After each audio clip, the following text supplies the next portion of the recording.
A Chinese stray dog somehow changed a foreigner's entire perception of a country.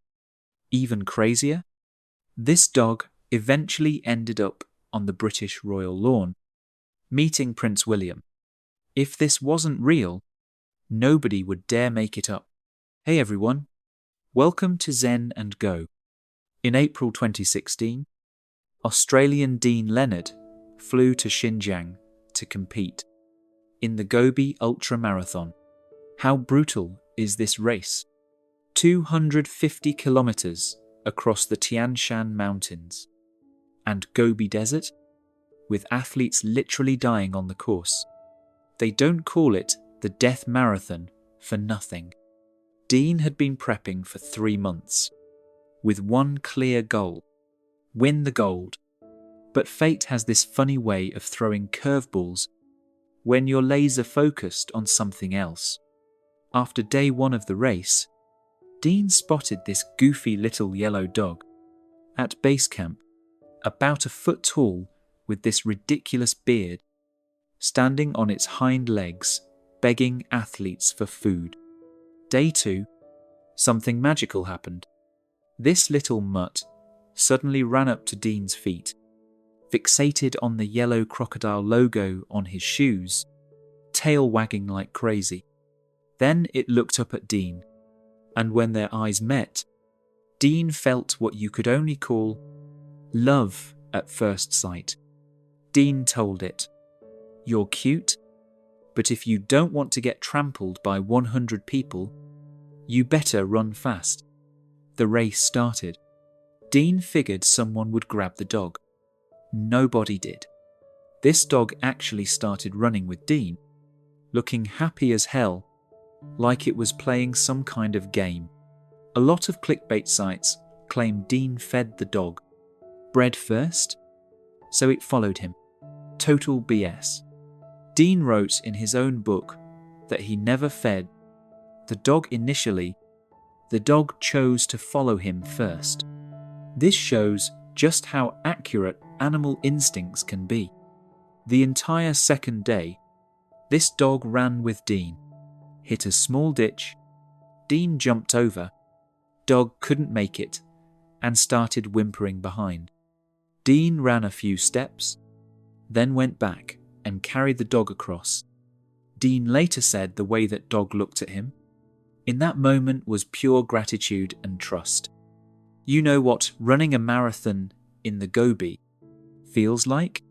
High altitude, oxygen deprived. Every step is torture. But Dean discovered something. Whenever he was completely exhausted, one look at this happy little dog running beside him instantly recharged his batteries. Dean named the dog Gobi after the Gobi Desert. Over the next few days, Gobi showed insane physical abilities. At 9,000 feet above sea level, it ran easier than the humans. All day without food or water, just sipping from roadside streams, then curling up next to Dean's tent at night, snoring away. On the final day, the photo of man and dog crossing the finish line together hit social media and instantly went viral. Out of 100 plus competitors, Gobi specifically chose Dean. Locals all said it was a stray, so Dean decided to bring it back to England. This decision was pretty impulsive, but Dean later said he saw something in Gobi: unconditional trust and companionship. This dog had zero reason to follow him, but it chose trust anyway. Problem was, this whole thing was ridiculously complicated. First, he had to convince his wife. The couple had owned a dog before, and after it died, they swore off pets forever because the goodbye was too painful. Dean nervously called his wife, and the first thing she asked was, "How's Gobi?" Turns out she'd already seen the photos on social media and said, "I'm guessing you want to bring Gobi home. Getting a dog from China to England was bureaucratic hell.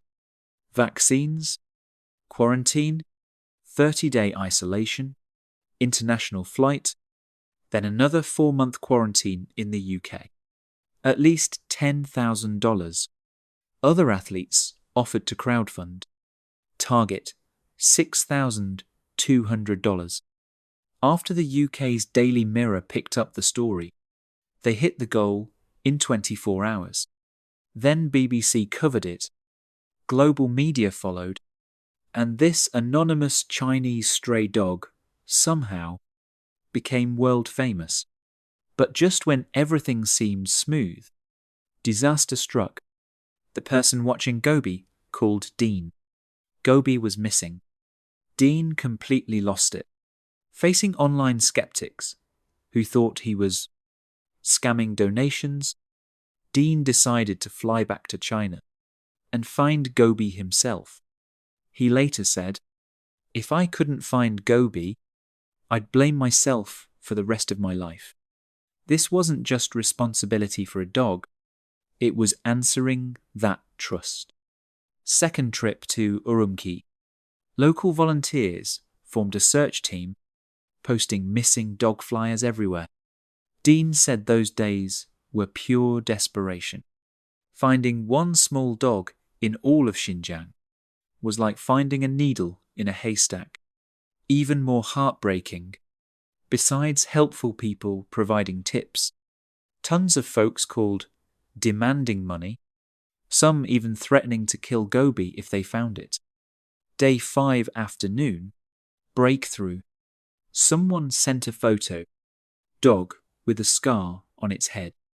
Dean didn't think it looked right, but volunteers insisted they check it out.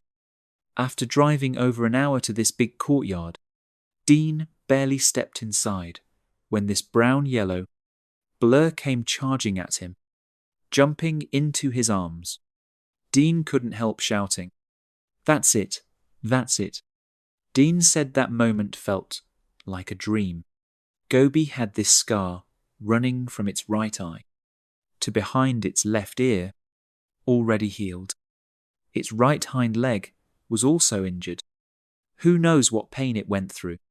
During that time, the guy who found Gobi was jade merchant Mr. Ma, who refused any reward and only agreed to attend a thank you dinner. Dean said this China trip changed his stereotypes about Chinese people.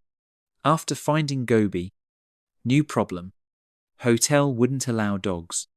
Dean had to smuggle Gobi in a bag, taking it downstairs twice daily.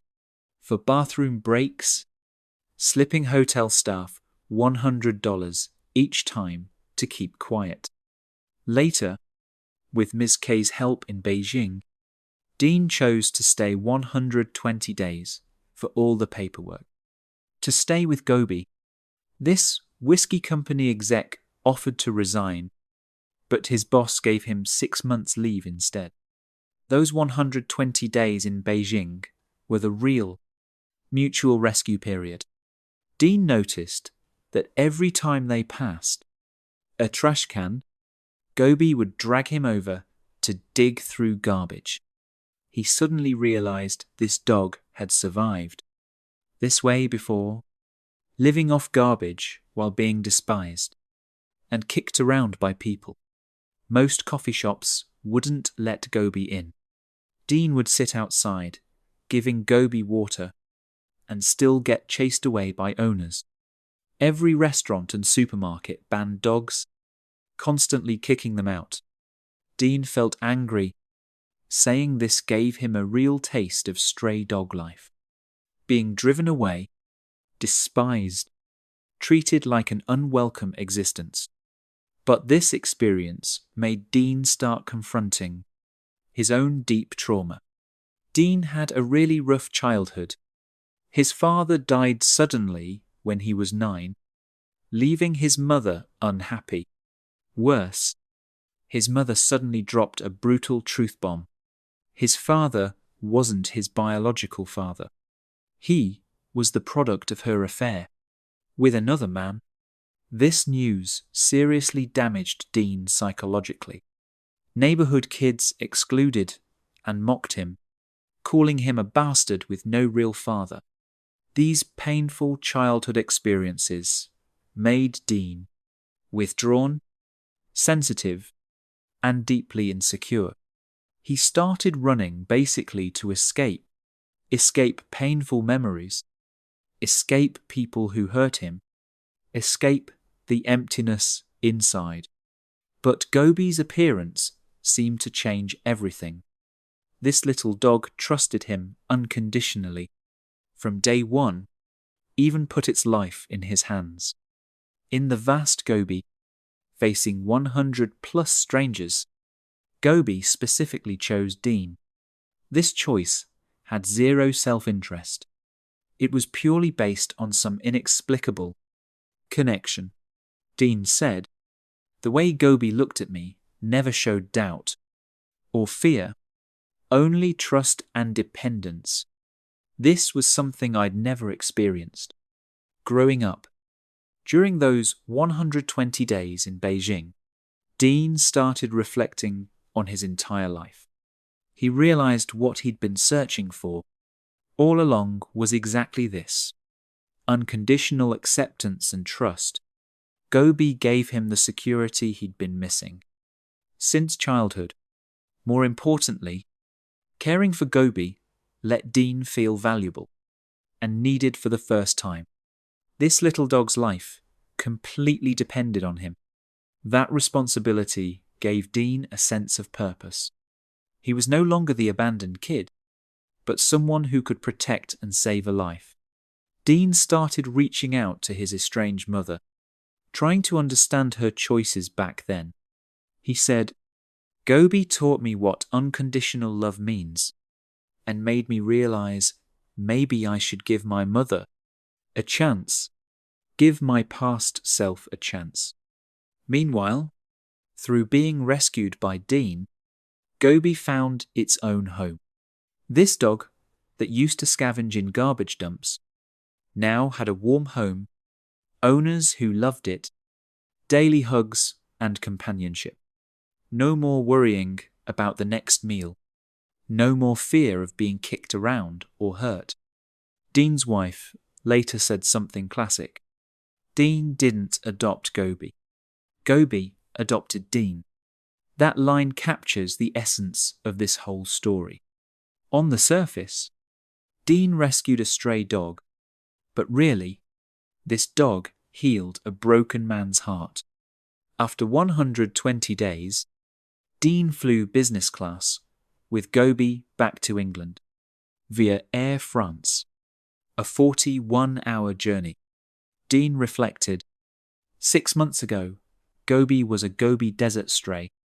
Now, it's flying business class to Paris. The crowdfunding eventually raised nearly £40,000, with leftover funds donated to animal charities. Back in England, Gobi quickly adapted to its new home, getting along great with the family cat.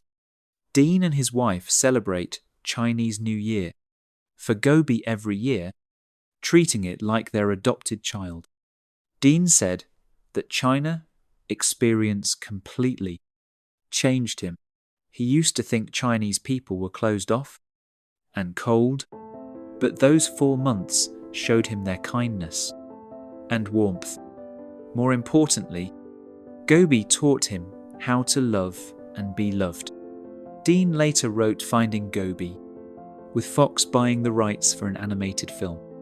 In 2017, Gobi and Dean received the Duke of Edinburgh Award from the royal family, meeting Prince William. In 2019, Gobi became the first dog ever to run the Paris Marathon, getting bib number 4,915. Why did Gobi's story move so many people? I think it's because this story shows the purest form of mutual rescue. A broken-hearted man and a homeless, stray dog met in the vast Gobi and healed each other with love. Dean found the unconditional acceptance missing from his childhood in Gobi. Gobi found its life's home in Dean. This rescue was mutual, pure, with zero ulterior motives. In our AI age, we debate whether machines can have emotions, but maybe the answer's been right beside us, all along. Gobi chose Dean not because of food, but because of some inexplicable connection that transcends language, culture, even species. In an increasingly rational, cold world, Dean and Gobi's story reminds us real salvation often comes from the most unexpected encounters and purest trust. If this story warmed your heart, hit that like and subscribe button. See you next time.